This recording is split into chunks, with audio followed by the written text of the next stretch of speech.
今日来的都是州中显贵，族中上下各有几百上千口的人丁。朝廷与台州通港设博弈务，我等甘愿竭诚报效，相助其事。去年带出去的粮米，本就是为了解朝廷之困厄，济黎庶之危难。谁家也不曾指望那点子本息生利，利息也好，本金也罢，只当是给大王和九郎君做了捐书献纳。今日在此的294户同道，共计2366张代契，就在宫廷之外的箱子里。只需别驾一句明白言语，便可抬进来，任由勘验。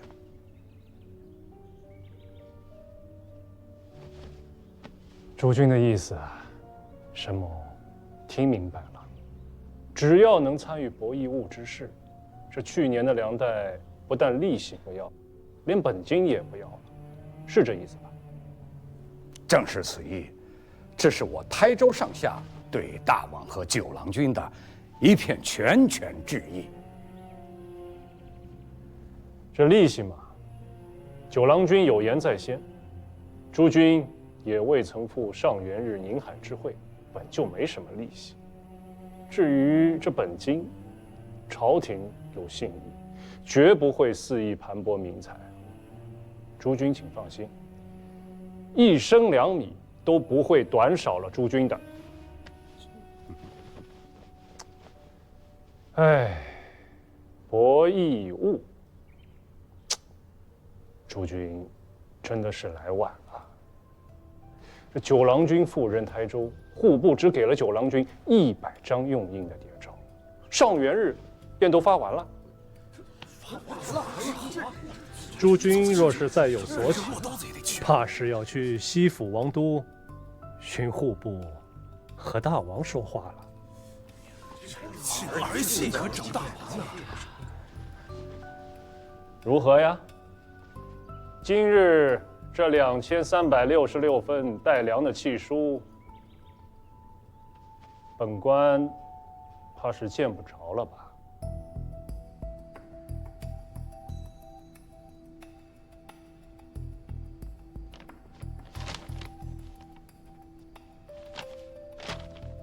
这是全部？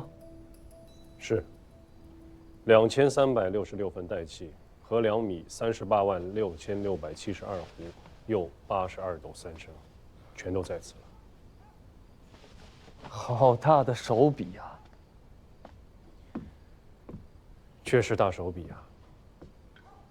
台州故事乃吴郡故事的旁支，800年的望族，有这10户居中作保，台州那些地方富户们，这个面子还是要给的。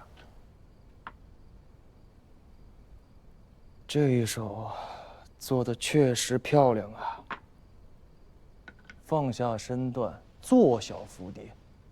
我这个台州刺史刚刚上任，面子也有了，里子也有了，若还是冷言相对，喊打喊杀，是有些不通情理了。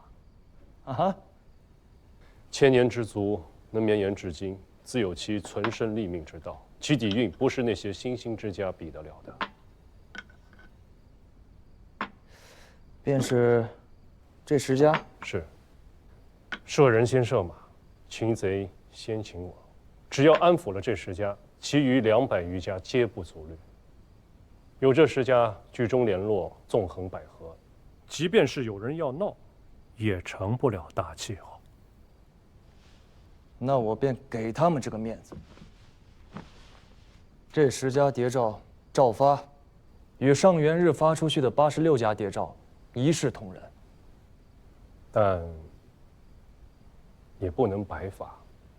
先生知我，当然不能白发。其余200多家，从今岁起，这10年内的秋赋，就由这10家包了。包税？对，包税。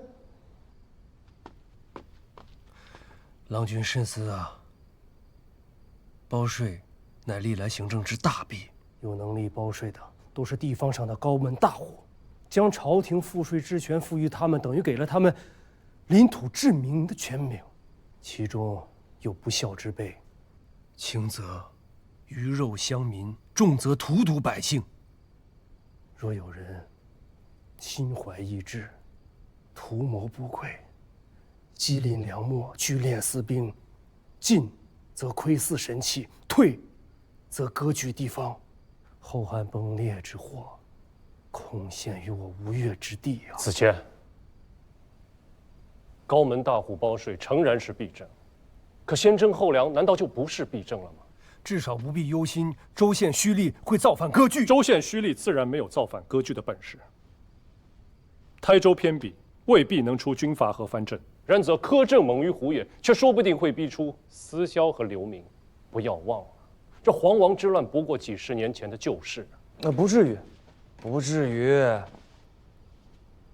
就算是先征后粮，难道州县的那些虚吏就能撇开这些高门大姓自行其事了？那私底下不一样是要包给他们。到那个时候，好处他们拿了，那百姓的怨恨却都在官府这儿。倒不如都摆在明面上来，额定一个数目，每年秋赋只管与这10家去要，丰年不增，灾年不减。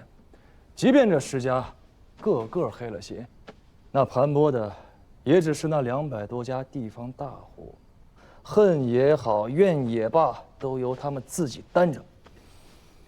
若真出了什么事，放着州县官府在，难道苦主不会自己来告？或惩或罚，皆有朝廷律令在。若这般，还是能弄出裂土割据的藩镇来，那我也真是佩服他们的本事了。此乃大小相治之策，若朝廷应对得当，10年内出不了大乱子。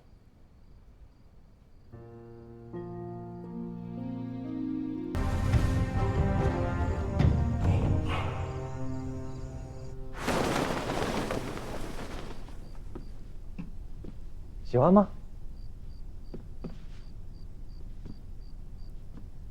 你绣的？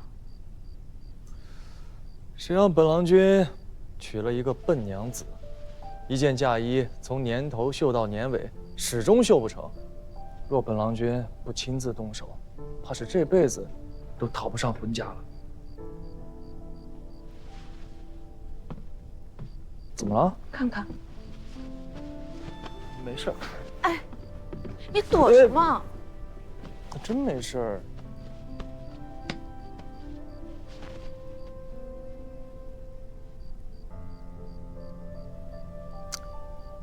没事儿。